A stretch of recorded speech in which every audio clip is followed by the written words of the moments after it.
ప్రభు అయిన యేసుక్రీస్తు నామంలో మీ అందరికీ నా హృదయపూర్వక వందనాలు.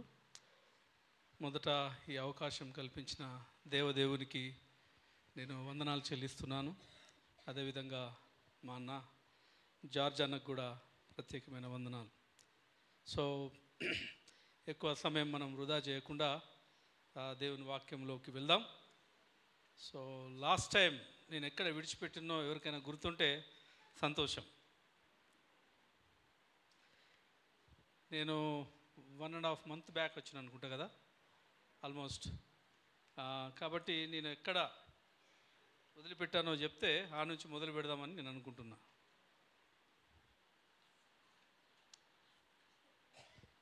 గుర్తుందా ఒక్కరికి? ఒక మాట చెప్పాను నేను, మీకు గుర్తుందో లేదో. యాకోబు 1:22 చెప్పాను. మీరు వినువారు మాత్రమై ఉండి మిమ్మల్ని మీరు మోసపుచ్చుకొనకుండా వాక్య ప్రకారం ప్రవర్తించుడి. సో జస్ట్ మనం కేవలం వింటే పెద్ద పరకేం పడదు. వాక్య ప్రకారం జీవించినప్పుడే మనకు దీవెన, ఆశీర్వాదం, మనం ఆత్మీయంగా ఎదగలుగుతాం. సో మీరు దేవుని వాక్యాన్ని మీ హృదయంలో భద్రపరచుకోకుండా కేవలం వినడం వలన మీకు ఎలాంటి మేలు జరగదు. సో వినడం మంచిది, కానీ దాని ప్రకారం జీవించడం ఇంకంతకంటే మంచిది. కాబట్టి దయచేసి మీరెవరు మర్చిపోవద్దు. సరే, ఈ విషయాన్ని జ్ఞాపకం చేస్తే మీకు మళ్ళీ గుర్తొస్తుందేమో చూద్దాం. ఏంటంటే మనము చేస్తున్న పాపం ఏంది? గుర్తొచ్చిందా బ్రదర్? మీరు కూడా ఉన్నారు అనుకుంటా కదా. సో మనం చేస్తున్న పాపం ఏంది? జనరల్గా వ్యభిచారము, దొంగతనాలు చేయం మనం. ఆ లైన్లో మాట్లాడాను, గుర్తుందా అమ్మా? రైట్, వెరీ గుడ్, చాలు బ్రతికించారు. ఎందుకంటే నోట్స్ రాసుకునేది సిస్టర్. కాబట్టి మనము చేస్తున్న పాపం ఏంటంటే దేవుని మహిమ కోసం జీవించకపోవడమే క్రైస్తవులు చేస్తున్న పాపం. అర్థమైందా?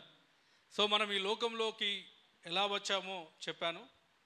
దేవుడే మనల్ని సృష్టించాడు, అది అందరికీ తెలిసిన మాటనే. మనం ఎందుకు ఈ లోకంలో ఉన్నామంటే లేఖనాలు చూసినాం. మనం దేవుని మహిమ కోసం మనం ఉన్నాం కదా. దేవుడు మహిమ కోసమే మనల్ని సృష్టించుకున్నాడు.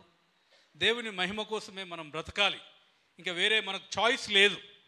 ప్రతి విషయంలో కూడా దేవుని మహిమను మనం వెతకాలి. ఇంతకుముందు 86వ కీర్తన 12వ ఒకసారి తీయండి, చూడండి. ఇంతకుముందు చదివిన మాటలో కూడా నా పూర్ణ హృదయముతో నీకు కృతజ్ఞతాస్తుతులు చెల్లించెదను, నీ నామమును నిత్యము మహిమపరిచెదను. ఎప్పుడు మహిమపరుస్తాడటండి? నిత్యము. నిత్యము అంటే ఎల్లప్పుడూ అన్నమాట, ఎప్పటికీ. ఆయన నామాన్ని నేను మహిమపరుస్తాను, నీ నామాన్ని నేను మహిమపరుస్తాను. That is our goal. క్రైస్తవుని యొక్క గురి ఏంటంటే దేవుణ్ణి మహిమపరచడం, దేవుణ్ణి మహిమ కోసం మనం జీవించడం. సో అది మనకు గురిగా ఉన్నప్పుడు మనం పరిశుద్ధంగా ఈ లోకంలో జీవించగలుగుతాం. దేవుని మహిమ మనకు గురిగా లేనప్పుడు, దేవుని మహిమ మనకు గురిగా లేనప్పుడు మన కోసం మనం బ్రతికినట్లయితే చాలాసార్లు మన క్రైస్తవ జీవితంలో ఓడిపోతూ ఉంటాం, పడిపోతూ ఉంటాం, పాపంలో పడిపోతూ ఉంటాం. సో దేవుని మహిమ కోసం జీవించాలంటే మరి ఏం చేయాలా అనేది ఈరోజు నేను మాట్లాడదాం అనుకుంటున్నా. దేవుని మహిమ కోసం జీవించాలంటే మనకేం కావాలి, ఏ విధంగా ఉంటే దేవుణ్ణి మనం మహిమపరచగలుగుతాం అనే విషయాన్ని మీరు ఆలోచన చేయాలి. ఎవరం కూడా నీ కోసం నువ్వు సృష్టించబడలేదమ్మా. దయచేసి జ్ఞాపకం చేసుకోండి. మన ప్రార్థనలు, మన క్రైస్తవ జీవితం అంతా సెల్ఫ్ సెంటర్డే. నా కోసం, నా కుటుంబం కోసం అనే విధంగానే మన ప్రార్థనలు, మన వ్యక్తిగత జీవితాలు ఉన్నాయి. కానీ దేవుని మహిమ కోసం దేవుడు మనల్ని సృష్టించాడు అనే విషయం మనం అర్థం చేసుకున్నట్లయితే ఒక అద్భుతమైన క్రైస్తవ జీవితాన్ని మనం జీవించగలం ఈ లోకంలో. ఇంతకుముందే చెప్పిన దేవుడు తన స్వారూప్యంలో మనిషిని సృష్టించాడు అంటే దేవుడు ఎలాంటి వాడో నీకు తెలవాలా. దేవుడు మన స్వారూప్యంలో దేవుడు మనుషులను సృష్టించాడు. దేవుని స్వారూప్యంలో మనుషులు సృజింపబడ్డారు అంటే నువ్వు ఎలాంటి వాడివి? అసలు దేవుడు ఎలాంటి వాడండి? దేవుడు ఏంటి? దేవుని కంటే కొంచెము తక్కువ వారిగా సృష్టించిందంట మనల్ని.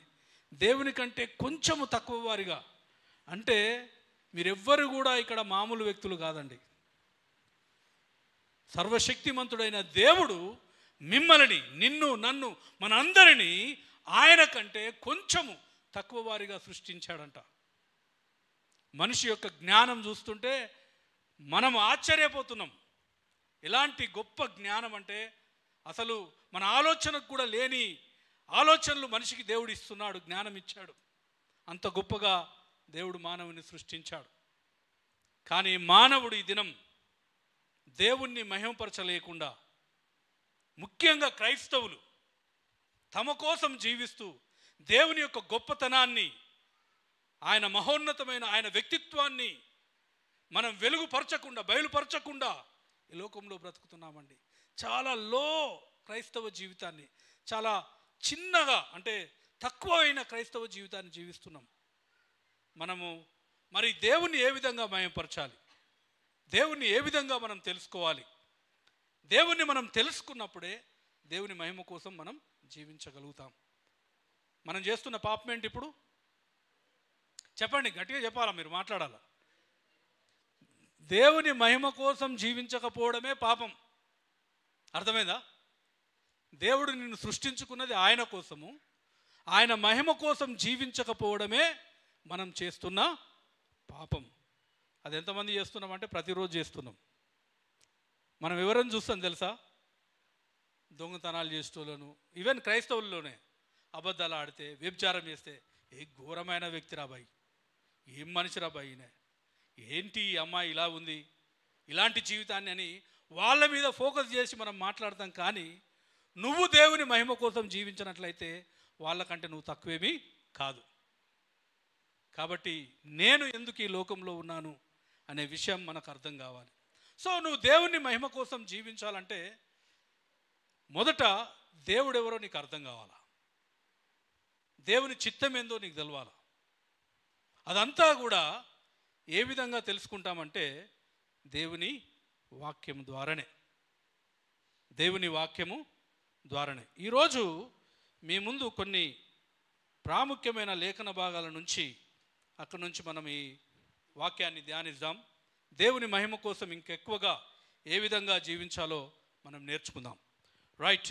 1 పేతురు 2వ అధ్యాయము 1 నుంచి 3వ వచనం. 1 పేతురు, ఒక నిమిషం అందరూ బైబిల్ తెరవాలా.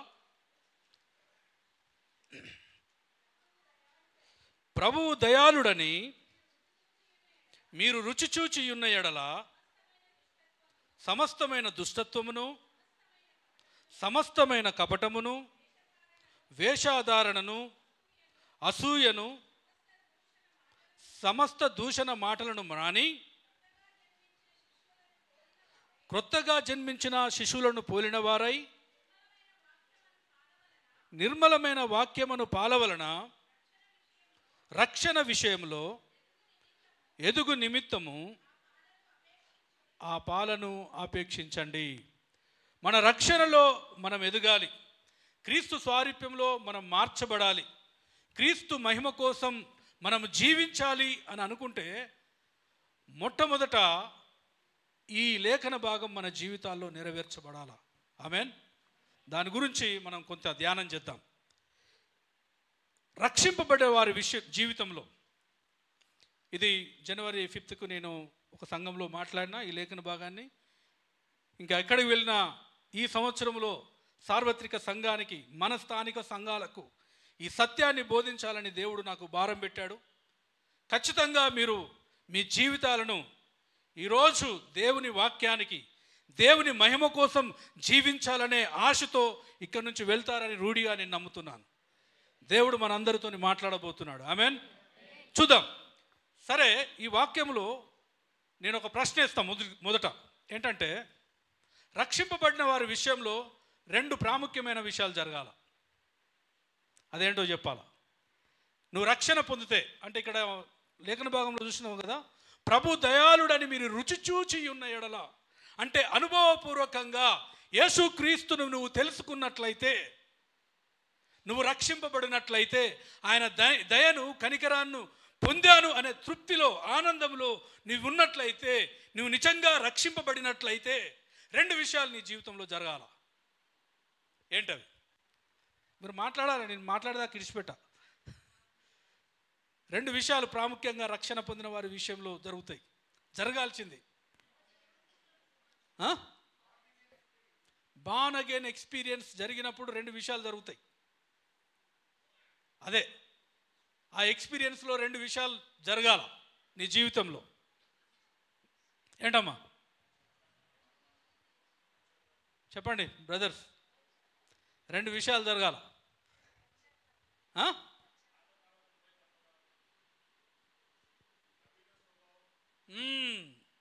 పాస్టర్లకు సెలవు లేదు, మాట్లాడే సెలవు లేదు, మీరు మాట్లాడాలి.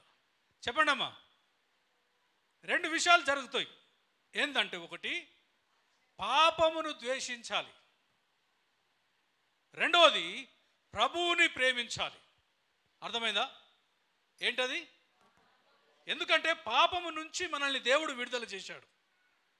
పాపము నుంచి దేవుడు మనల్ని విడుదల చేశాడు కాబట్టి ఇక నువ్వు పాపానికి దాసునివి కావు. నువ్వు రక్షింపబడినట్లయితే, ప్రభు దయాళుడని నువ్వు రుచి చూచి ఉన్న ఎడల, ఒకవేళ దేవుడిని నువ్వు అనుభవపూర్వకంగా తెలుసుకున్నట్లయితే, యేసుక్రీస్తునందు విశ్వాసం ఉంచినట్లయితే దాని అర్థం. అయితే మొట్టమొదటి పాపము నుంచి నువ్వు విడుదల పొందావు, ఆ పాపాన్ని నువ్వు ద్వేషించాలి. నువ్వు దేవుని మహిమ కోసం బ్రతకాలి అని అనుకుంటే, దేవుడు ఏ ఉద్దేశంతోని మనిషిగా నిన్ను తన స్వారూప్యంలో సృష్టించాడో ఆ ఉద్దేశాన్ని ఈ లోకంలో నువ్వు నెరవేర్చాలంటే నువ్వు చేయాల్సింది మొట్టమొదటిది ఏంటంటే, రక్షింపబడిన వ్యక్తివి నీవైతే పాపాన్ని ఖచ్చితంగా ద్వేషించాలా. దేన్ని ద్వేషించాలా? ఎంతమంది ద్వేషిస్తున్నారు? పాపముని ప్రేమిస్తున్నారా, పాపాన్ని ద్వేషిస్తున్నారా? అంటే ఎవరు నేను పాపం చేస్తున్నానని చెప్పరు, కానీ మీ అంతరంగంగా మీ హృదయాలకు తెలుసు. ఓకేనా? పాపాన్ని ఖచ్చితంగా మనము ద్వేషించాలి. రెండవది ప్రభువుని ప్రేమించాలి. ఎవరిని ప్రేమించాలా? ప్రభువుని ప్రేమించాలి. ఆయన ప్రేమించకుండా ఇక మనకు వేరే చాయిస్ లేదండి. నువ్వు రక్షింపబడినట్లయితే ఆ రక్షణ ఎంత విలువైందో, ఆ రక్షణ ఇచ్చిన ప్రభు ఎంత గొప్పవాడో, మంచివాడో, కృపగలవాడో, దయగలవాడో అది నీకు అర్థమైనట్లయితే ఆయనను ప్రేమించకుండా నీవు ఉండలేవు.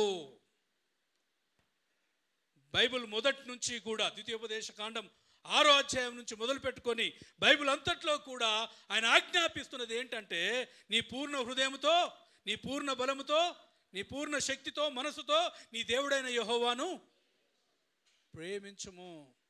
యేసు ప్రభు దగ్గరికి ఒక వ్యక్తి వచ్చి అడిగాడు, ప్రధానమైన ఆజ్ఞలు ఏవంటే ఏమన్నాడు? దేవుణ్ణి ప్రేమించు, అదేవిధంగా నీ పొరుగువాడిని ప్రేమించు. దేవుణ్ణి ప్రేమించు అనేది తీసుకుందాం. ఇవి రెండు, ఒకటి పాపాన్ని ద్వేషించాలి, రెండవది ప్రభువుని ప్రేమించాలి. సరే, ప్రభువుని ప్రేమించాలంటే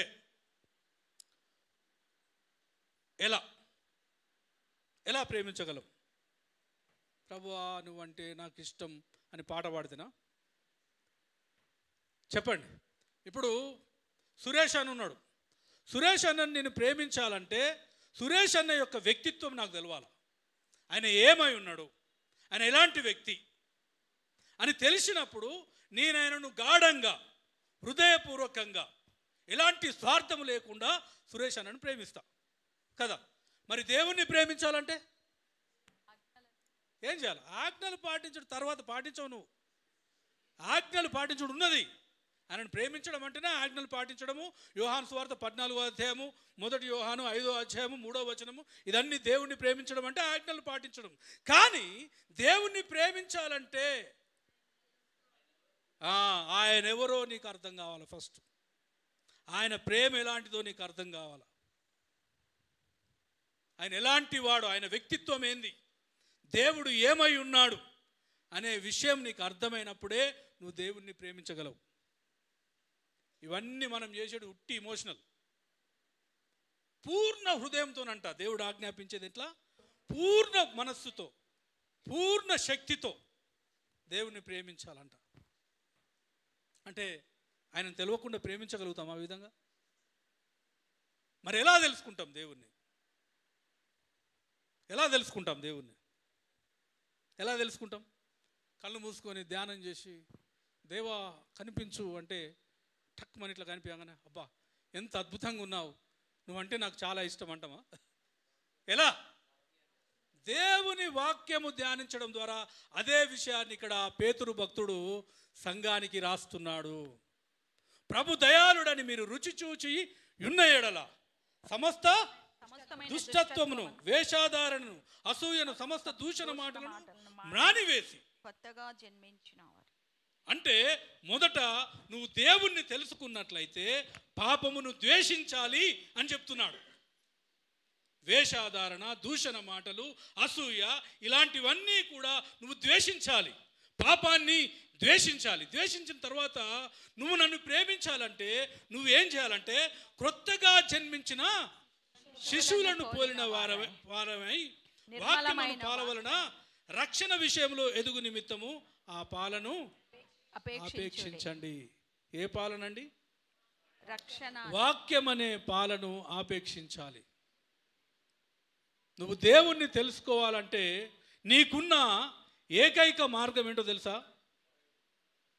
బైబిల్, దేవుని వాక్యం. ఈ వాక్యాన్ని నువ్వు క్రమం తప్పకుండా చదవలేదనుకో, ఈ వాక్యాన్ని నువ్వు దీవారాత్రులు ధ్యానించలేదనుకో, దేవుడు అంటే ఎవరో నీకు తెలియదు. నువ్వు దేవుణ్ణి ఎప్పటికీ కూడా హృదయపూర్వకంగా ప్రేమించలేవండి. నేను చెప్తున్నా. దేవుడు చెప్తున్నాడు ఇక్కడ, యెహోవా ధర్మశాస్త్రమునందు ఆనందించుచు దీవారాత్రులు. ఎంతమంది ధ్యానిస్తున్నాం? ఉట్టి చదవడం కాదు అది, ఉట్టిగా ఆనందిస్తూ అట. అంటే దేవుని వాక్యము కంటే విలువైంది ఏది లేదు అని నువ్వు భావించాలి. ఈ దేవుని వాక్యములో నువ్వు ఆనందించాలి.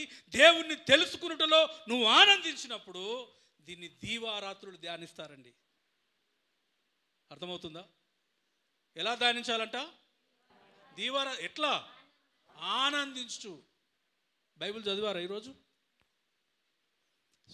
ఇది నా కుటుంబం, నేను ఇక్కడ పుట్టిన బిడ్డను. అర్థమైందా? మా అక్క అనే కంటే నేను మా అమ్మ, మా తల్లి రత్నక్క, ఆమె జీవితంను చూసిన. టీచింగ్ మాకు చాలా తక్కువ చేసింది అక్క, కానీ ఆమె జీవితంతో మమ్మల్ని ప్రభావితం చేసింది. దేవుని వాక్యానుసారంగా జీవిస్తూ ఆమె జీవితంతో మమ్మల్ని ప్రభావితం చేసింది. ఇప్పుడు నేను ఒక్కనే కాదు, చాలామంది ప్రభావితం చేయబడ్డారు. మాకు నేర్పించింది ప్రార్థన. ఆమె లైఫ్, ఆమె ప్రేమ, ఆమె ఆప్యాయత అవన్నీ చూసి మేము పెరిగినామమ్మ. పెరిగి దేవుని తెలుసుకున్నాం. తెలుసుకొని అక్కడక్కడ బైబిల్లో చదువుకున్నాం, నేర్చుకున్నాం, బైబిల్ కాలేజీలో ట్రైన్ అయినాం. కానీ నాకు తెలిసిన సత్యం ఈరోజు మీకు నేను చెప్పాలనుకుంటున్నా. నువ్వు దేవుని వాక్యాన్ని ప్రేమించకపోతే, దేవుని వాక్యాన్ని ధ్యానించకపోతే మనము దేవుణ్ణి ఎప్పటికీ ప్రేమించలేము. అది ప్రధానమైన ఆజ్ఞ. దేవుడు మన నుంచి కోరుకునే ప్రధానమైన ఆజ్ఞ ఏంటంటే నువ్వు నన్ను ప్రేమించాలి. నేను నిన్ను ప్రేమించాను, నీ కోసము ప్రాణం పెట్టాను. తిరిగి నువ్వు అదే ప్రేమను నా పట్ల చూపించాలని దేవుడు కోరుకుంటున్నాడు. అందుకోసమే దేవుడు నిన్ను సృష్టించాడు. ఎందుకోసం సృష్టించాడు? మీకోసం కాదమ్మా, మీ పిల్లల కోసం కాదు, మీ భవిష్యత్తు కోసం కాదు.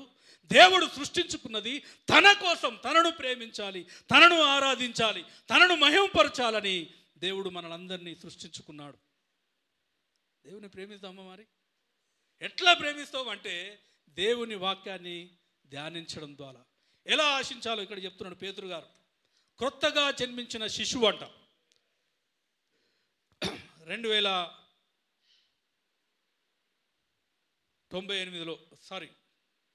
1998లో నాకు పెళ్ళైంది. 1999లో నాకు ఒక పాప జన్మించింది, రేచల్. ఇప్పుడు తర్వాత 2008లో ఒక బాబు జన్మించాడు. ఈ మధ్యకాలంలో నేను మిషన్ ఫీల్డ్లో ఉన్నా కాబట్టి చాలా ఆర్థిక ఇబ్బందులు ఉండేది. అంటే గ్రామంలో ఉన్నా నేను, పచ్చి గ్రామం అన్నమాట. ఇప్పుడు గ్రామంలో ఉండడానికి చాలామంది ఇష్టపడరు, కానీ పచ్చి గ్రామం, సంఘం లేదు అక్కడ, సువార్త లేదు. అక్కడికి దేవుడు నడిపించాడు, సువార్త ప్రకటించబడింది, సంఘం స్థాపించబడింది. అక్కడ గ్రామంలో ఉన్నప్పుడు మరి మొదట్లోనే వెళ్ళగానే సంఘం నాకు కుప్పలు పైసలు ఇస్తారా? వాళ్ళ క్రీస్తు అంటేనే తెలియదు. ఆర్థికంగా చాలా సఫర్ అయినా. ఆ టైంలో మా వైఫ్ చాలాసార్లు ప్రెగ్నెన్సీ వెళ్ళిపోయింది. ఎందుకంటే సరైన ఫుడ్ నేను ఇవ్వలేకపోయినా, సరైన పోషణ లేకుండా ఒక 5 అబోర్షన్స్ అయినాయండి. 5 అయినాయి. ఒక బాబు పుట్టి చనిపోయాడు, తర్వాత 4 అబోర్షన్స్ అయినాయి. ఇలాంటి కష్ట సమయాల్లో ఇక మేము అనుకున్నాం, ఇక పాప ఒక జాలు కదా, మనకెందుకు పిల్లలు, అవసరం లేదనుకున్నాం. కానీ దేవుని కృపలో ఒక మిషనరీని మా దగ్గరికి పంపించాడు. ఆయన చెప్పాడు, ఎందుకు ఏం కాదు, దేవుని కృపలో మీకు దేవుడు మంచి పిల్లల్ని ఇస్తాడు, వారికి కావలసిన సహాయం నేను చేస్తాను, హాస్పిటల్ ట్రీట్మెంట్ మీరు ముందుకెళ్ళండి అని అన్నాడు. ఆ విషయంలో ఆలోచించండి అన్నాడు. వద్దులే అన్న, మాకు చాలు అని అనుకున్నాం మేము. అంటే లేదు మేము ప్రార్థన చేస్తామని ఆ సిస్టర్ ఉండే, ఎలిజబెత్ అక్క అని ఒక సిస్టర్ ఉండే, ఆమె మళ్ళీ మా భార్య ప్రెగ్నెన్సీ వచ్చింది. తర్వాత ఆమె అప్పటి నుంచి డెలివరీ అయ్యే వరకు ఫాస్టింగ్ ఉన్నది. ఎవ్రీడే మార్నింగ్, అంటే ఆమె ప్రతిరోజు ఉదయం ఫాస్టింగ్ ఉండి మా కోసం ప్రార్థన చేస్తుండే. సో ఫైనల్గా 2008లో ఏప్రిల్ 7th మాకు బాబు జన్మించాడు. వాడు అర్జున్ పాల్ అంటే మా నాన్న పేరు అర్జున్. సో మా నాన్న అంటే నాకు చాలా ఇష్టం. సో మా నాన్న పేరు పెట్టేసిన. పాల్ అంటే బైబిల్లో నాకు చాలా ఇష్టం, మిషనరీ అయినా పాల్ పేరు పెట్టేసిన, అర్జున్ పాల్ అని. సో వాడు మాకు చాలా ప్రేషియస్ ఉండే అన్నమాట. ఆల్మోస్ట్ 9 years తర్వాత. సో చాలా చక్కగా మేము వాడిని ప్రేమించడం. అంటే బాబు పుట్టాడు అనగానే వాళ్ళు ఏం చేసారు, ఇది కాంప్లికేటెడ్ కేసు అని వేరే హాస్పిటల్ అడ్మిట్ చేసారు. వాడిని వేరే హాస్పిటల్లో అడ్మిట్ చేసిన తర్వాత నేను బాబు దగ్గర ఉన్నా. ఒకరోజు 2 రోజులు అయింది అక్కడ, 1, 2, 3వ రోజు అయింది. 3వ రోజు దాదాపుగా రాత్రి 2 గంటలకు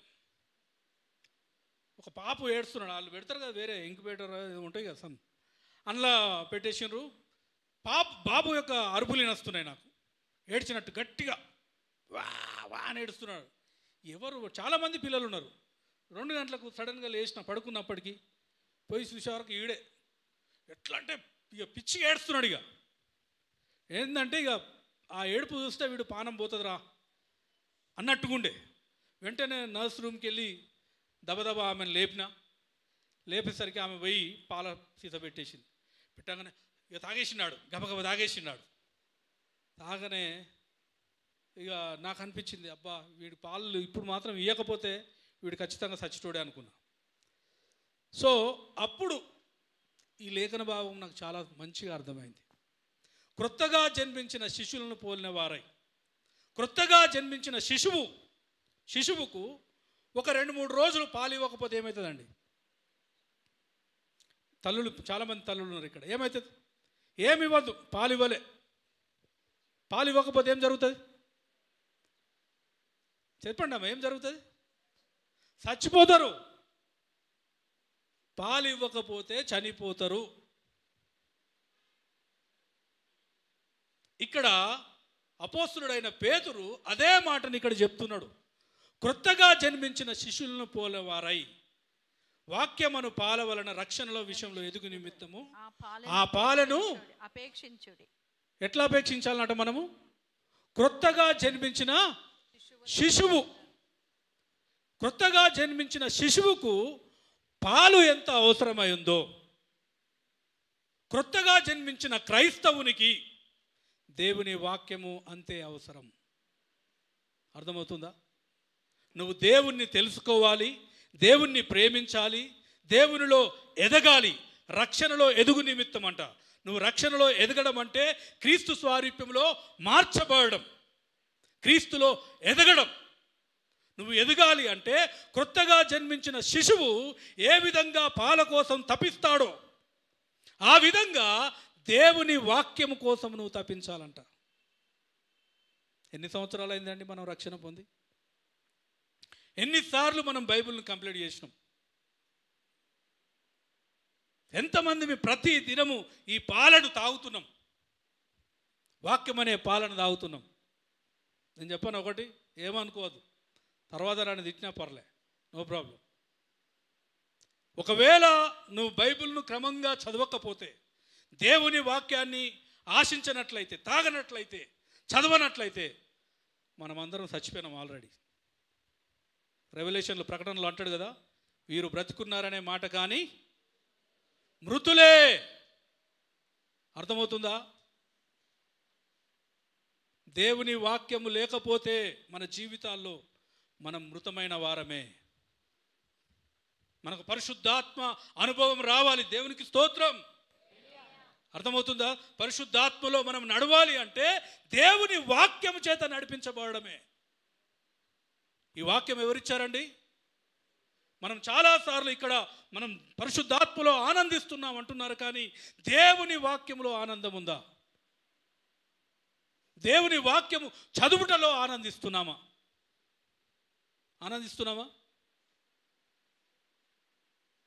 ఆలోచించండి. మాది పల్లెటూరు సంఘం, పురాన్లు అనే గ్రామం. ఎప్పుడైతే దేవుని వాక్యం యొక్క ప్రాముఖ్యత తెలుసుకున్నామో 2017 నుంచి అన్న హోల్ చర్చ్ ప్రతి సంవత్సరం బైబిల్ కంప్లీట్ చేస్తాం. చర్చ్కి చర్చ్, హల్లెలూయా. అర్థమైందా? మేము ఒక 60-70 మంది ఉంటాం. అఫ్కోర్స్ 100 రిజిస్టర్ అయింది, కానీ చాలామంది వెళ్ళిపోయారు అనమాట చదువులకు, దానికి దీనికి. సో ప్రతి సంవత్సరం మేము బైబిల్ చదువుతాం. ఎందుకు అంటే దేవుని వాక్యమే మాకు ఆధారం. ఎవరు చెప్పారో తెలుసా? ప్రభు అయిన యేసు. సాతానుడు ఆయనను శోధిస్తున్నప్పుడు మనుషుడు రొట్టె వలన మాత్రమే కాదు, దేవుని నుండి వచ్చి ప్రతి మాట వలన జీవించును. రొట్టెతోని మాత్రమే కాదు, కేవలం రొట్టెల కోసం మనం వస్తున్నాం సంఘానికి. నన్ను దీవించాలా, ఆశీర్వదించాలా, ఇంకా అభివృద్ధి చెందాలనే చిన్న ముక్కల కోసం, రొట్టెల కోసం యేసుప్రభుని నమ్ముకున్నామండి చాలామంది. దేవుణ్ణి తెలుసుకోవాలని, దేవుణ్ణి గణపరచాలని, దేవుణ్ణి ఆరాధించాలని, దేవుడు నన్ను ఎందుకోసం సృష్టించాడో దానికోసం కాకుండా చాలామంది ఈ దినాల్లో క్రైస్తవులు రొట్టెల కోసం యేసుప్రభు దగ్గరికి వస్తున్నారు. తెలుసా? యోహాను సువార్త 6వ అధ్యాయంలో తీయకండి. యోహాను సువార్త 6వ అధ్యాయంలో 5 రొట్టెలు 2 చేపలు అద్భుతాలు చేసిండు యేసుప్రభు. చేయగానే చాలామంది ఆయనను వెంబడించడం ప్రారంభించారు. యేసుప్రభు అక్కడి నుంచి వెళ్ళిపోయాడు, వేరే ప్రాంతానికి వెళ్తే వచ్చేసిండ్రు. ప్రభు చూస్తే అక్కడ ఆ ప్రాంతంలో లేడు. లేకపోయేసరికి ఏం చేసిండ్రు? పడవలు వేసుకొని వెతుక్కుంటూ వచ్చారు. వచ్చి ఏమంటున్నారు తెలుసా? ఎక్కడికి పోయినావు ప్రభువా అంటే, అది చూస్తే మా సొంటలం అయితే పిచ్చడం, అరే ఎంత ప్రేమరా బాయ్ నేనంటే అనుకోవాలా. ఎక్కడికి పోయినా ప్రభు, నీకోసం మేము వెతుకుతున్నాం. ఏడికి పోయినామంటే ప్రభు అంటాడు అక్కడ, నా కోసం కాదు, మీరు రొట్టెలు తిని తృప్తి పొందడం వలన నన్ను వెంబడిస్తున్నారు. రొట్టెలు తిని తృప్తి పొందడం వలన నన్ను వెంబడిస్తున్నారని ఆ సందర్భంలో మాట్లాడతాను. నన్ను తినండి, నా రక్తం తాగండి, మీరు జీవం కలిగి ఉంటారు అంటే నా యందు విశ్వాసం ఉంచండి అని ప్రభు అక్కడ చెప్తున్నాడు. చెప్తూ మాట్లాడుతుంటే ఇదేంటి, ఈయన తినడం ఏంది అర్థం చేసుకోరు. ఆత్మీయమైనవి శరీర సంబంధంగా ఆలోచించినప్పుడు ఆత్మీయ విషయాలు అర్థం కాక ఈయనేంటి ఈయనను తినమంటే ఏంది, ఇది ఎట్లా జరుగుతుందని అప్పుడు చాలామంది శిష్యులు ఆయనను వదిలి వెళ్ళిపోయారంట. వెళ్ళిపోయినప్పుడు యేసు ప్రభు 12 మందికి తిరిగి మీరు కూడా వెళ్ళిపోతారా? ఒకవేళ రొట్టెల కోసం మీరు నా దగ్గర ఉంటే, మీరు వదిలిపోవాలనుకుంటే గెట్ అవుట్ ఫ్రమ్ హియర్ అంటున్నాడు. చాలామంది వెళ్ళిపోయారు, వాళ్ళని ఆపలేదు ప్రభు. అయ్యో వెళ్ళిపోతున్నారా అని ఆపలేదు. 12 మంది శిష్యుల వైపు తిరిగి 63వ వచనంలో ఉంటుంది, అది 6వ అధ్యాయం 63వ వచనంలో 12 మంది శిష్యుల వైపు తిరిగి మీరు కూడా వెళ్ళాలనుకుంటున్నారా? కాబట్టి యేసు మీరు కూడా వెళ్ళిపోవాలని ఉన్నారా అని 12 మందిని అడగగా, సీమోను పేతురు, ప్రభువా ఎవని యొద్దకు వెళుదాము? ఎవని యొద్దకు వెళదాం? నీవే నిత్య జీవపు మాటలు గలవాడవు. ఎవరంట?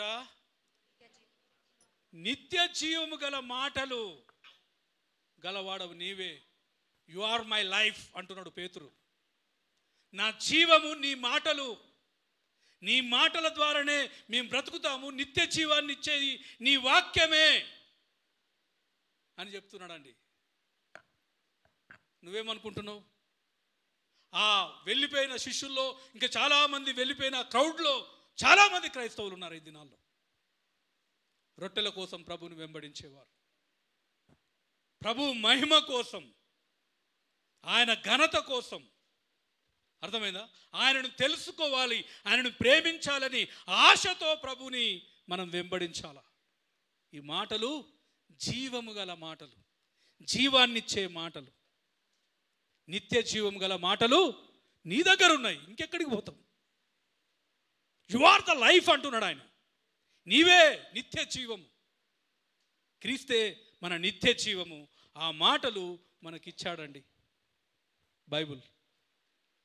ఎంతమంది మీ దేవుని మహిమ కోసం బ్రతకాలని ఇష్టపడుతున్నామో వారందరూ కూడా చేయాల్సిన పని ఏంటంటే దేవుని వాక్యాన్ని ప్రేమించడం, దేవుని వాక్యములో ఆనందిస్తూ దీవారాత్రులు ధ్యానించడం, ఆనందిస్తూ ధ్యానించడం. కాబట్టి ఈ ఉదయకాలం మీరు తీర్మానం చేసుకోవాల్సింది ఏంటంటే ఈ సంవత్సరం నేను బైబిల్ కంప్లీట్ చేయాలి. ఆమేన్. దానికోసం గ్రూప్ కూడా తయారు చేస్తాడన్న. నేను మిమ్మల్ని ఉట్టిగానే చెప్పి ఇడిచిపెట్టా. ఇంకొక సంవత్సరం కూడా ఈడ ఉంటా, పదే వస్తా. మీరు బైబిల్ కంప్లీట్ అయ్యేదాకా ఇక్కడనే ఉంటా నేను. ఖచ్చితంగా మీరు చదవాలి. మా దగ్గర చదువు రాని వాళ్ళు ఉండే ఆడియో బైబిల్ తీసుకొచ్చిన.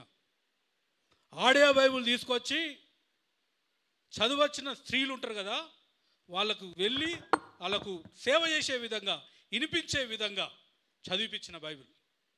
ఆ విధంగా చదవాలా. ఎందుకంటే దేవుని వాక్యమే మన జీవాధారం. నువ్వు క్రీస్తు కోసం బ్రతకాలి, క్రీస్తు మహిమ కోసం జీవించాలనుకుంటే ఖచ్చితంగా రెగ్యులర్గా మనం దేవుని వాక్యాన్ని ధ్యానం చేయాలి. అని అనగానే ఇప్పుడే అయిపోయింది అనుకోకండి, ఇంకా నాకు టైం ఉంది. ఎంతన్నా టైం? రైట్. ఇంకొక ఎగ్జాంపుల్ తీసుకుందాం బైబిల్లోకి వెళ్ళి.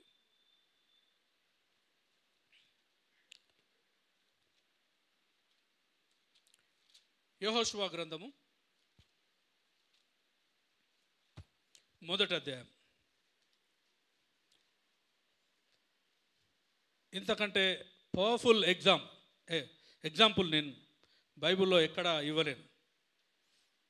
యెహోషువ వన్ ఆఫ్ ద గ్రేట్, నేను చెప్తారా వచనాలు చెప్తా. One of the great leader అయిన మోషే తర్వాత ఇజ్రాయేల్ ప్రజల్ని నడిపించిన గొప్ప వ్యక్తి, గొప్ప లీడర్ ఎవరంటే యెహోషువ. ఆయన మోషేతో ఎన్ని సంవత్సరాలు ఉండొచ్చు సహవాసంలో? ఒక గొప్ప నాయకునితో ఎన్ని సంవత్సరాలు దగ్గరగా ఉన్న వ్యక్తి ఎవరంటే యెహోషువనే. ఆయన పరిచారకునిగా ఉన్నాడు ఆయన కదా. ఎన్ని సంవత్సరాలు ఉండొచ్చు చెప్పండి, తెలుసు మీకు? 40 సంవత్సరాలు ఆల్మోస్ట్. ఎవరితో ఉన్నాడండి? మోషే అంటే ఆయన మామూలు వ్యక్తి కాదు ఆయన. అర్థమైందా? మోషేతో 40 సంవత్సరాలు ఉన్నాడు. మోషే చనిపోయిన తర్వాత, నిద్రించిన తర్వాత ఆ లీడర్షిప్, ఆ నాయకత్వపు బాధ్యతలు దేవుడు ఎవరికి ఇచ్చాడు? యెహోషువకి ఇచ్చాడు. యెహోషువకి ఇస్తూ దేవుడు సూటిగా యెహోషువతో మాట్లాడుతూ బలపరుస్తూ నడిపిస్తున్న కొన్ని విషయాలను మనం చూద్దాం. Okay, right. 5వ వచనం. నీవు బ్రతుకు దినములన్నిటను ఏ మనుష్యుడును నీ ఎదుట నిలవలేకయుండును. నేను మోషేకు తోడయుండునట్లు నీకును తోడయుందును. చూడండి, ఇక్కడ మోషే దేవుడే మాట్లాడుతున్నాడు. ఏం చెప్తున్నాడు? మోషేకు ఏ విధంగా తోడుగా ఉన్ననో నీకు కూడా అట్లనే ఉంటా. మోషేకు ఏ విధంగా మోషేను ఏ విధంగా దేవుడు నడిపించాడో కళ్ళారా చూసిన వ్యక్తి ఎవరు అంటే యెహోషువ. అబ్బా, మోషేకు నువ్వు అట్లున్నావా, నాతో ఉంటే ఇక అంతకంటే మించిన ధైర్యం ఉంటుందా అండి? దేవుడు నేరుగా మాట్లాడుతున్నాడు. దేవుని కార్యాలు చూసిన వ్యక్తులు, అనేక అద్భుతాలు చూసిండు ఆయన చూసిన వ్యక్తి దేవుడు వాగ్దానం చేస్తున్నా. చూడండి, చదవండి. నిన్ను విడువను నిన్ను ఎడబాయను. ఈ మాట మనం చాలా ఇళ్లలో చూస్తాం. కదా. చాలా ఇంట్రెస్టింగ్ అనిపిస్తుంది. నిన్ను విడువను, నిన్ను ఎడబాయను, నిబ్బరము కలిగి ధైర్యముగా ఉండుము. వారికిచ్చేదనని నేను వారి పితరులతో ప్రమాణము చేసిన ఈ దేశమును నిశ్చయముగా నీవు ఈ ప్రజల స్వాధీనము చేసేదవు. అయితే అయితే అయితే అంటే ఇదంతా ఓకే, చాలా బాగుంది. అయితే నీవు నిబ్బరము కలిగి జాగ్రత్తపడి బహుధైర్యముగా నుండి నా సేవకుడైన మోషే నీకు ఆజ్ఞాపించిన ధర్మశాస్త్రం అంతటి చొప్పున చేయవలెను. నీవు నడుచు ప్రతి మార్గమున చక్కగా ప్రవర్తించినట్లు నీవు దాని నుండి కుడికి గాని ఎడమకు గాని తొలగకూడదు. చాలు చాలు, తర్వాత చదువుదాం. దేవుడు వాగ్దానం చేసిండు, కానీ అయితే అని చెప్పి ఏమంటున్నాడు? చాలా ఈ దినాల్లో ఉన్న క్రైస్తవులు ఎట్లున్నదంటే, ఇది డిసెంబర్ 31కు మనం ఏం చేస్తాం? వాగ్దానాలు ఇస్తాం, అది మీతి పట్టుకుంటాం మనం. నిన్నడు విడవడు ఎడబావాడు, అయితే అని పట్టుకోం మనం. అయితే తర్వాత ఏం చెప్తున్నాడో అది అది తీసుకుంటాం. నేనేమంటా అంటే మంచిదే, దాని చేత వాగ్దానాలు చేసుకొని బలపరచబడడం మంచిదే. నేనేమంటా అంటే బైబిల్ అంతా నీకు వాగ్దాన పుస్తకం. ఇది అర్థమైందా? ఇది ఫుల్ మీల్. ఇది బిర్యానీలోకి వెళ్ళి ఒక మెతుకు తీసుకొని ఓ సూపర్, ఈ సంవత్సరం అంతా ఈ మెతుకుతో బతుకుతా అంటావా? ఈ సంవత్సరం అంతా మెతుకుతో ఇది నిన్ను విడువను వేడబాయని పట్టుకుంటావు అంతే. కానీ తర్వాత దేవుడు చెప్పే విషయాలు చూడండి. మోషే ద్వారా ఇచ్చిన ధర్మశాస్త్రమును నువ్వేం చేయాలో చెప్తున్నాడు. చూడండి 8వ వచనం. ఈ ధర్మశాస్త్ర గ్రంథమును నీవు బోధింపక తప్పిపోకూడదు. దానిలో వ్రాయబడిన వాటన్నిటి ప్రకారము చేయుటకు నీవు జాగ్రత్త పడినట్లు దివారాత్రము దాన్ని ధ్యానించిన ఎడల నీ మార్గమును వర్ధిల చేసుకొని చక్కగా ప్రవర్తించదవు. ఏం చేయమంటున్నాడు? ఎవరికి చేయమంటున్నాడమ్మా? మోషేతోనున్న వ్యక్తి అయినా. మోషేతో 1 సంవత్సరం 2 సంవత్సరాలు కాదు, దేవుని యొక్క శక్తిని, దేవుని కార్యాలను, మోషే ద్వారా జరిగిస్తున్న అద్భుతాలన్నింటినీ కూడా కల్లారా చూస్తూ పెరిగిన వ్యక్తి యెహోషువ. ఆయనకు దేవుడు అంటున్నాడు, నువ్వు ధైర్యంగా ఉండు, నిన్ను విడువను ఎడబాయను. మోషేకు ఏ విధంగా తోడుగా ఉన్నానో అదే విధంగా తోడుగా ఉంటా. కానీ నువ్వు చేయవలసిన విషయం ఒకటి ఉంది. మోషే ద్వారా నేనిచ్చిన ధర్మశాస్త్రమును దీవారాత్రులు నువ్వు ధ్యానించాలంట. హల్లెలూయా. ఈ వాగ్దానము, నిన్ను విడువను ఎడబాయను అనే వాగ్దానం ఎప్పుడు నెరవేర్చబడుతుంది తెలుసా? కింద లేఖన భాగాలను ధ్యానించినప్పుడు. ఆమేన్. కింద లేఖన భాగాలను నువ్వు ధ్యానించి నీ ధర్మశాస్త్రాన్ని అంటే దేవుని వాక్యాన్ని నువ్వు ధ్యానించిన ఎడల ఏమంటున్నాడంటే, నీవు బోధింపక తప్పకూడదు, ధ్యానించిన నీ మార్గమును వర్ధిల్ల చేసుకొని చక్కగా ప్రవర్తించదవు. నీ జీవితానికి వెలుగమ్మ. అర్థమైందా? నీ ప్రవర్తన, నీ జీవిత విధానము నూతన సృష్టి అన్నాం కదా, టక్కుమని దునికి నేను నూతనంగా మారిపోయినా కాదు, అది ఆరంభం మాత్రమే. నువ్వు ప్రతి దినము దేవుని వాక్యాన్ని ధ్యానిస్తున్నప్పుడు, క్రొత్తగా జన్మించిన శిశువు ఏ విధంగా పాల కోసం తపిస్తాడో ఆశిస్తాడో ఆ విధంగా దేవుని వాక్యాన్ని ఆశిస్తున్నప్పుడు నువ్వు మెల్లమెల్లగా నీ మార్గమును వర్ధిల్ల చేసుకుంటావు, చక్కగా ప్రవర్తిస్తావు, క్రీస్తు యొక్క స్వారూప్యాన్ని ప్రతిబింబింపజేస్తావండి. హల్లెలూయా. అది లేదు. దేవుని వాక్యం లేకుండా అవుతుందా అండి? ఎవరికి చెప్తున్నాడు ఈయన? ఒక గొప్ప నాయకునికి వాగ్దానాలు పట్టుకోవడం మాత్రమే కాదు, వాగ్దానాలు అన్నీ కూడా మంచివే. దేవుని వాక్యం అంతా కూడా మంచిదే. మనకు బుద్ధి కలగడానికి దేవుడు అనుగ్రహించాడు. నేనంటా తెలుసా, ఈ లోకంలో దేవుడు మనకిచ్చిన గొప్ప బహుమానము రక్షణ అయితే, దాని తర్వాత ఇచ్చిన గొప్ప బహుమానం ఏందో తెలుసా? జీవవాక్యం. ముద్దు పెట్టుకోవాలండి. దేవుని వాక్యం లేకపోతే గుడ్డోళ్ళం మనం. ఎక్కడికి పోతామో ఏం చేస్తామో కూడా తెలియదు. నువ్వు ఎలా బ్రతకాలి, ఎలా మారాలి, దేవుని యొక్క ప్రణాళికలను తెలుసుకొని ఆయన చిత్త ప్రకారంగా ఏ విధంగా జీవించాలి, ఏ విధంగా ఘనపరచాలో మయంపరచాలో దేవుడు నీకు ఇచ్చాడు. ఆమేన్. మరి దేవుని వాక్యం చదువుదామానండి పెద్దవాళ్ళు.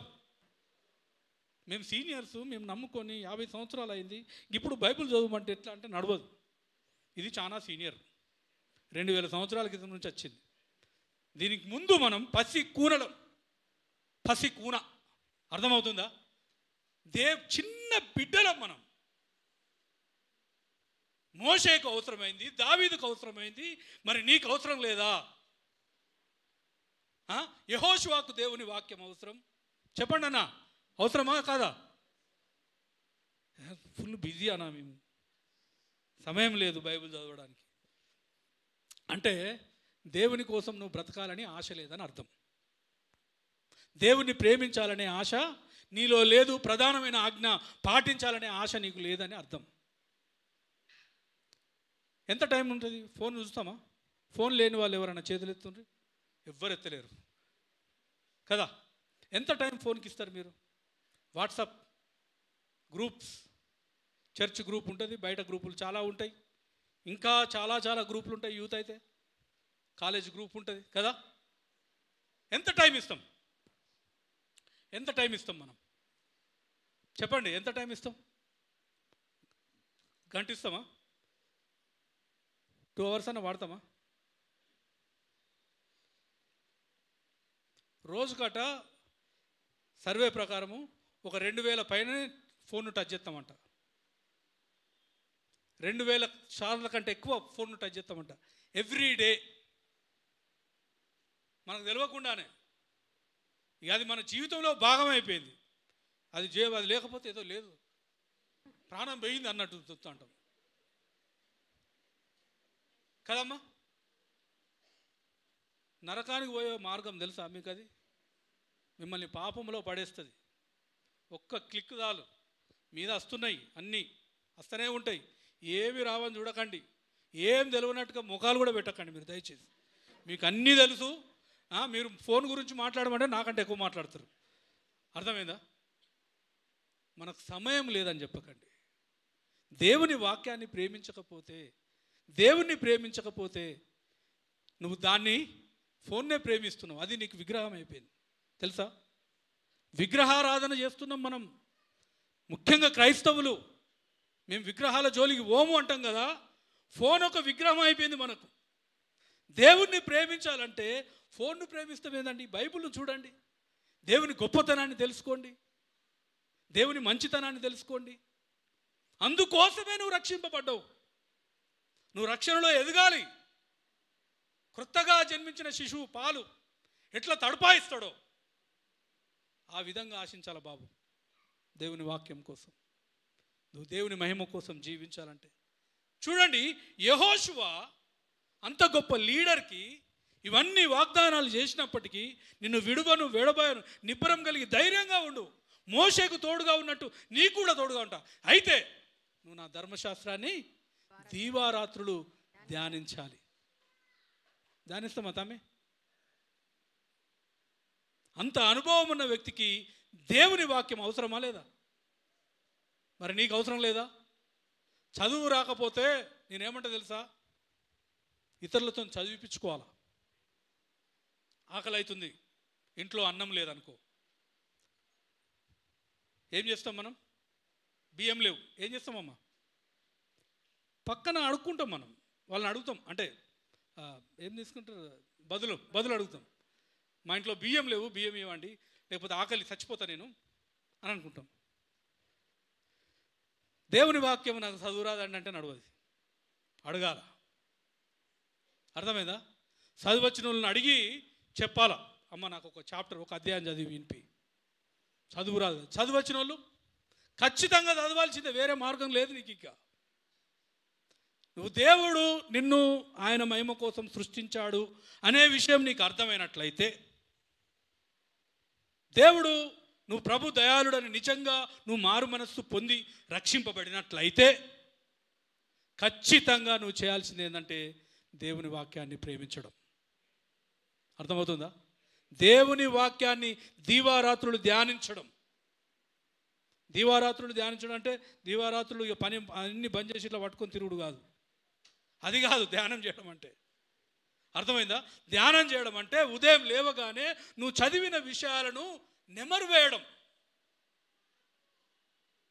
వేయడం. ఏదైతే లేఖన భాగాన్ని నువ్వు చదివావో అందులో దేవుని గురించిన విషయాలు ఏం నేర్చుకున్నామో ఆ విషయాలను ధ్యానించడం. ఎట్లా అంటే బర్రెలు తెలుసుగా, బర్రెలు బఫెలోస్ తెలుసుగా, అవి పొలాన్ని పట్టుకుపోతే ధనాధన మేసేస్తాయంట. మేసిన తర్వాత మెల్లగా కూర్చుంటాయి, పడుకొని ఏం చేస్తాయి తెలుసా? నెమరు వేయలేదనుకో, బర్రె నెమరు వేయలేదనుకో ఏం చేస్తారు? అరే ఇది డాక్టర్ని తీసుకురారా అంటారు, వెటర్నరీ డాక్టర్. సో అది నెమరు వేయాల, మనం కూడా ధ్యానం చేయాలి. అర్థమైందా? దేవుని వాక్యాన్ని చదివి తిని భుజించి దాన్ని దినమంతా రాత్రంతా కూడా దాని మీద నెమరు వేయాలండి, ధ్యానించాలి. ప్లీజ్, ఒకవేళ దేవుని వాక్యం మన లోపట లేకపోతే మనం మార్గం తప్పి వెళ్ళే అవకాశాలు 99% ఉన్నది. 99% ఉన్నది.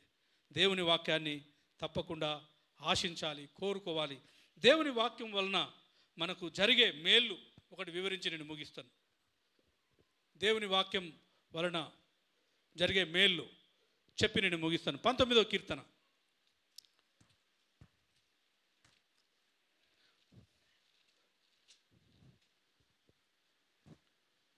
19వ కీర్తన 7వ వచనం నుంచి చూద్దాం. యెహోవా నియమించిన ధర్మశాస్త్రము యథార్థమైనది. ఆగమ్మ, నేను ఆపినప్పుడు ఆపు. యెహోవా నియమించిన ధర్మశాస్త్రం ఏంటిదంట? యథార్థమైనది. యథార్థమైనది. దేవుని వాక్యము యథార్థమైనది. అది ప్రాణమును తెప్పరిల్ల చేయును. ఏం చేస్తుంది? ప్రాణమును తెప్పరిల్ల చేస్తుంది. ఏంటిది? దేవుని యొక్క వాక్యం. యెహోవా శాసనము నమ్మదగినది. యెహోవా శాసనములు ఎలాంటివంట? నమ్మదగినవి. రైట్. అది బుద్ధిహీనులకు జ్ఞానము పుట్టించును. ఏం పుట్టిస్తుందమ్మా? జ్ఞానం కావాలన్నా మీకు? జ్ఞానం కావాలంటే ఆ వాక్యాన్ని ధ్యానం చేయాలా? యెహోవా ఉపదేశములు నిర్దోషమైనవి. అవి హృదయమును సంతోషపరచును. ఏది సంతోషపరుస్తుందమ్మా? నిజంగా దేవుని వాక్యంలో మీకు సంతోషం ఉందా? దేవుని వాక్యం ఏమిస్తుందంట? కానీ మనం సంతోషం ఎలా సంతోషిస్తున్నాం? మనం లోకంలో సంతోషిస్తున్నాం. మంచి ఫుడ్ ఇంట్లో దొరికితే సంతోషం, మనం అనుకున్న జరిగితే సంతోషం. కానీ దేవుని వాక్యంలో సంతోషిస్తున్నామా? ఆలోచించండి మీరంతా. సరే, సంతోషపరచును. యెహోవా ఏర్పరిచిన ధర్మము నిర్మలమైనది. అది కన్నులకు వెలుగునిచ్చును. ఏమిస్తుందంట? కన్నులకు వెలుగునిస్తుంది. నీకు మార్గ నిర్దేశం చేస్తుంది దేవుని వాక్యం. నువ్వు ఎలా బ్రతకాలి, ఎటు వెళ్ళాలో చూపిస్తుందని చెప్తున్నాడు. రైట్. తర్వాత యెహోవా యందైన భయము పవిత్రమైనది. అది నిత్యము నిలుచును. యెహోవా న్యాయ విధులు సత్యమైనవి. ఇందులో అబద్ధాలు ఏమీ లేవండి. అర్థమైందా? అబద్ధాలను చాలా వెతుకుతున్నాం మనం, ఫోన్లలో అక్కడ ఇక్కడ చాలా వెతుకుతాం. కానీ దేవుని వాక్యమే సత్యమైనది. రైట్. అవి కేవలము న్యాయమైనవి. అవి బంగారు కంటెను. విస్తారమైన మేలిమి బంగారము కంటెను కోరదగినవి. ఏంటండి కోరుకోవాలి? బంగారము కంటెను, మేలిమి బంగారము కంటే కోరదగినది. మనం ఏం కోరుకుంటున్నాం చెప్పండి? మీ జీవితంలో ఇక్కడ కిలో బంగారం పెట్టిన మేలిమి బంగారం అంట. ఏమో క్యారెట్ గోల్డ్ అంటారు కదా, 24 క్యారెట్ గోల్డా? ఒక కిలో పెట్టినాం, బైబిల్ పెట్టినాం, నీకేం కావాలా? అబద్ధం ఆడకుండా చెప్పుర్రి, యథార్థంగా చెప్పుర్రి. బంగారం తీసుకుంటారా, బైబిల్ తీసుకుంటారా? అనా నువ్వు ఆగనా? ఎందుకే పొద్దుగా అబద్ధాలు ఆడతారు? మన బ్రతుకంతా క్రీస్తునందు విశ్వాసం ఉంచి ప్రయాసపడేదంతా నా కోసం నేను ఎట్లా దీవించబడాలా, ఎట్లా ఆశీర్వదించబడాలా? అంతేగాని నిజంగా మేలిమి బంగారము కంటే విలువైనదిగా దేవుని వాక్యాన్ని మనం ఆశిస్తున్నామా? చెప్పండమ్మా. కోరదగినది, మేలిమి బంగారము కంటే విలువైనది, కోరదగినది దేవుని వాక్యము. ఈరోజు పొద్దుగాల చదవకపోతివి, ఈ సంవత్సరం బైబిలే తెరవకపోతివి, కోరదగినదన పడుతుంది. ఎట్లా? ఏమైనా మ్యాచ్ అవుతుందా? ప్రాక్టికల్గా ఇక్కడ చెప్తే బైబిల్ అంటున్నావు, నువ్వు దాన్ని చదవలే, నీ జీవితకాలంలో ఒక్కసారి కూడా ఫినిష్ చేయలే. ఎట్లా మనం కోరుకుంటున్నాం? బంగారము కంటే, మేలిమి బంగారము కంటే కోరదగినదంట. హల్లెలూయా. ఏందండి? దేవుని వాక్యము. ఇదే మనకు జీవనాధారము. నిత్య జీవం గల మాటలు నీ దగ్గరనే ఉన్నాయి. అర్థమవుతుందా? ఇంకెక్కడికి వెళ్తా ప్రభువా? పోతారా? మీరు కూడా వెళ్ళండి. దేవుని వాక్యము ధ్యానించని క్రైస్తవ్యము కాదండి. నువ్వు తిరిగి జన్మించావంటే బైబిల్ ధ్యానాన్ని చేయాల్సిందే. ఒకవేళ నువ్వు బైబిల్ చదవాలనే ఆశ, కోరిక నీకు లేనట్లయితే నీ రక్షణ ప్రశ్న వేసుకోవాలా? నిజంగా ప్రభు దయాళుడని నేను తెలుసుకున్నానా? నిజంగా ఎక్స్పీరియన్స్ అయినా? రుచి చూచి ఎరిగి తిని యెహోవా ఏడ రుచి చూసినావు? ఏం తెలిసింది నీకు? బంగారం కంటేను మేలిమి బంగారం కంటే కోరదగినదని కీర్తనకారుడు గొప్పగా చెప్తున్నాడు. ఇదండి నువ్వు కోరుకోవాల్సింది, ఆశించేది. ఇంకోటి, తేనె కంటేను జుంటి తేనె ధారల కంటేను మధురమైనవి. తేనె గురించి మనం విన్నాం.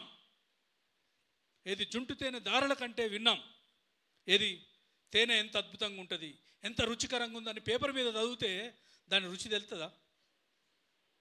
మస్తున్నది అంటవా? అంటారా? చాలామంది క్రైస్తవులు అదే పేపర్ మీద చూస్తున్నారు కానీ టేస్ట్ చేస్తలేరు. కాబట్టి అది నీకు రుచికరంగా లేదు, నువ్వు చదవవు. ఎందుకంటే నువ్వు టేస్ట్ చేస్తలేవు దేవుని వాక్యాన్ని. అర్థమవుతుందానా? ఆయన ఎందుకు చెప్తున్నాడు కీర్తనాకారుడు ఆ విధంగా?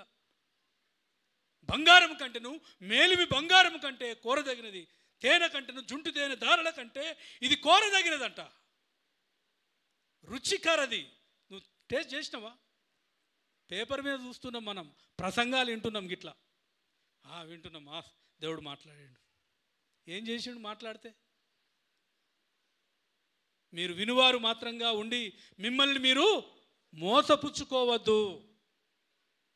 ఖచ్చితంగా మీరు బైబిల్ చదవాల్సిందే, వేరే మార్గం లేదు. దేవుని మహిమ కోసం, దేవుని కోసం మీరు తప్పకుండా జీవించాలంటే ఇక వేరే మార్గము లేదండి.